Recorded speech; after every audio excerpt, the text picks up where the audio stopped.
Hello students, electric field and force के important questions के session में हम लोग नेक्स्ट क्वेश्चन को अब देखेंगे, क्वेश्चन नंबर 3 को। तो पहले पढ़ते हैं क्वेश्चन क्या लिखा हुआ है।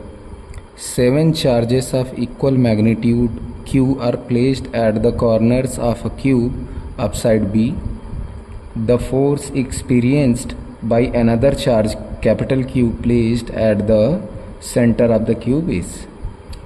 तो क्वेश्चन कह रहा है 7 charge of equal magnitude Q, यानी Q मैग्नीट्यूड के 7 चार्ज हैं आर प्लेस्ड, जो रखे जा रहे हैं एट द कॉर्नर्स, कहाँ, कोनों पे, ऑफ अ क्यूब, क्यूब के कोनों पे रखे जा रहे हैं, ठीक है। और ऐसा क्यूब जिसका साइड कितना है, B है। The force experienced by another charge, तो एक अनदर चार्ज है जो कि उस क्यूब के सेंटर पे रखा हुआ है, उसकी वैल्यू कितनी, कैपिटल क्यू है। उस पर कितना फोर्स आएगा वही हमें फाइंड करना है। तो इसके सोल्यूशन के लिए मैंने पहले से ही क्यूब बना लिया है, और जैसा कि ये कह रहा है कि सभी 7 कॉर्नर्स पे स्मॉल क्यू चार्जेस होने चाहिए, तो हमने स्मॉल क्यू चार्जेस सभी 7 कॉर्नर पे रख दिए। यहाँ देखिए डी पे मैंने जगह खाली छोड़ दिया क्योंकि ये 8th कॉर्नर है और यहाँ पे कोई चार्ज नहीं है। आप कोई भी ले सकते हो, मैंने यहाँ लिया है, आप चाहे तो यहाँ छोड़ सकते हो जगह, आप चाहो तो यहाँ छोड़ सकते हो, ठीक है। यहाँ छोड़ने पे क्या है कि फिगर आपको अच्छे से समझ में आएगा। अब देखिए ये क्या है, इसका बॉडी डायगोनल, यानी कि बॉटम से लेके टॉप के अपोजिट कॉर्नर को मिला दीजिए, तो ये हो गया बॉडी डायगोनल। और बॉडी डायगोनल का ही मिड पॉइंट क्या होता है, क्यूब का सेंटर होता है, और यहीं पे रखा हुआ है कैपिटल क्यू चार्ज। अब आप जरा देखिए कि ये जो ए पे रखा है क्यू चार्ज और ये जो जी पे रखा है क्यू चार्ज, ये कैसा सिचुएशन बना रहा है। ऐसा लग रहा है कि ये है कैपिटल क्यू और यहाँ पे एक चार्ज है क्यू और एक दूसरा चार्ज यहाँ पे है क्यू। अब देखिए सपोज करिए कि इसका डिस्टेंस कितना है, आर है, तो ये वाला डिस्टेंस भी कितना है, आर ही होगा क्योंकि सेंटर पे है ये क्यू। तो आप बताइए ये क्यू और कैपिटल क्यू बीच का डिस्टेंस आर, ये भी कैपिटल क्यू स्मॉल क्यू, बीच का डिस्टेंस कितना है, स्मॉल आर है।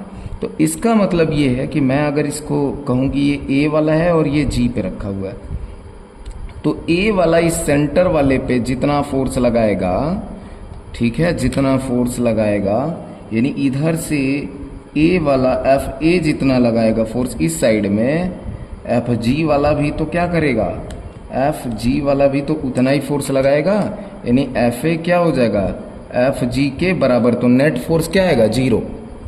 भाई ये दोनों आपस में बराबर हो गया, मतलब ऐसा समझो कि 100 न्यूटन ये इधर लगा रहा है तो ये 100 न्यूटन इधर लगा दे रहा है, तो नेट फोर्स क्या हो गया इसकी वजह से, 0। तो देखो इसका और इसका 0 हो जाएगा। उसी तरीके से आप देखिए इस वाले का और इस वाले का भी क्या हो जाएगा, 0 ही हो जाएगा, ठीक है। और उसी तरीके से एक यहाँ पे छूटा है, उसी तरीके से आप देखिए तो इस वाले का, एफ वाले का और यहाँ सी वाले का भी फोर्स क्या हो जाएगा, ये सभी एक दूसरे के क्या हैं, अपोजिट हैं। तो जहाँ भी अपोजिट चार्ज आपको मिल रहा है वहाँ क्या हो जाएगा, वहाँ आप देखोगे तो फोर्स क्या हो जाएगा, 0 हो जाएगा। लेकिन इस वाले चार्ज के अपोजिट में यहाँ पे कोई चार्ज नहीं है, तो जब नहीं है तो इसके फोर्स को बैलेंस तो करने वाला कोई नहीं है, तो जब कोई नहीं है तो इसका फोर्स आएगा। तो चलिए इसके फोर्स को कैलकुलेट करते हैं। तो सबसे पहले आप जानते हैं कि फोर्स कैलकुलेट करने के लिए हमारे पास क्या होना चाहिए, दोनों चार्ज। तो दोनों चार्ज तो हमें पता है, एक स्मॉल क्यू है दूसरा कैपिटल क्यू, लेकिन उसके बीच का डिस्टेंस पता होना चाहिए। ये वाला डिस्टेंस आप देखिए, ये पता होना चाहिए। तो क्या ये पता है, नहीं है, तो कैसे पता करेंगे, तो आइए करते हैं पता। देखिए आप ध्यान दीजिए तो आपको पता होगा कि ये वाला डिस्टेंस और ये वाला डिस्टेंस दोनों क्या है, b के इक्वल है, क्योंकि क्या है, क्यूब का साइड है, ये भी b है और ये भी क्या है, b है। तो आप बताइए इस तरीके से देखिए कि ये b है और ये b है, इस तरीके से।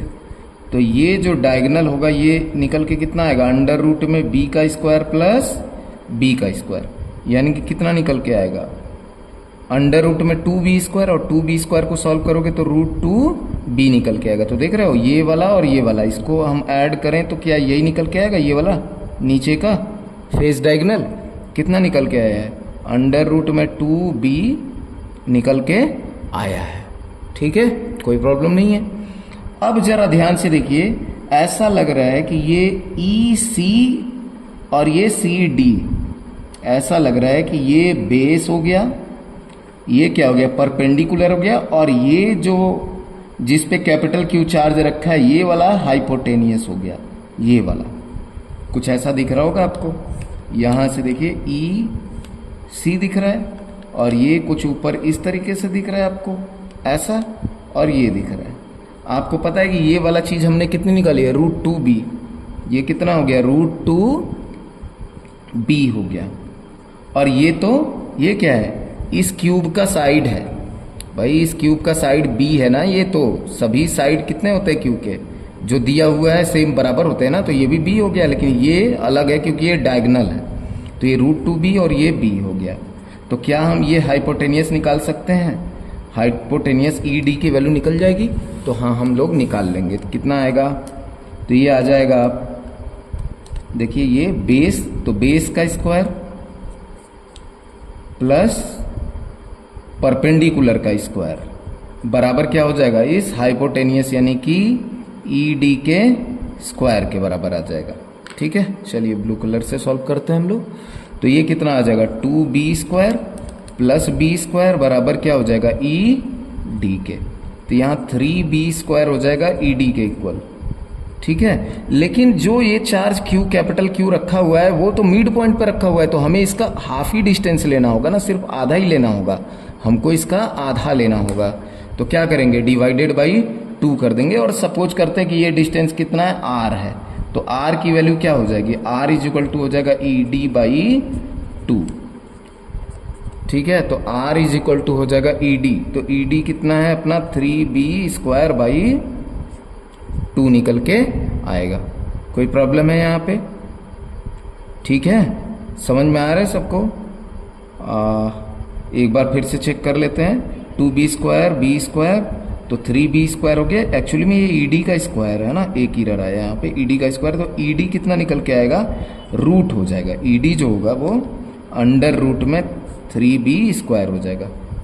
ED जो होगा भाई, ED चाहिए तो बोथ साइड रूट लेंगे, तो R की वैल्यू तब क्या निकल के आएगी, √3b/2 निकल के आएगी, √3b/2।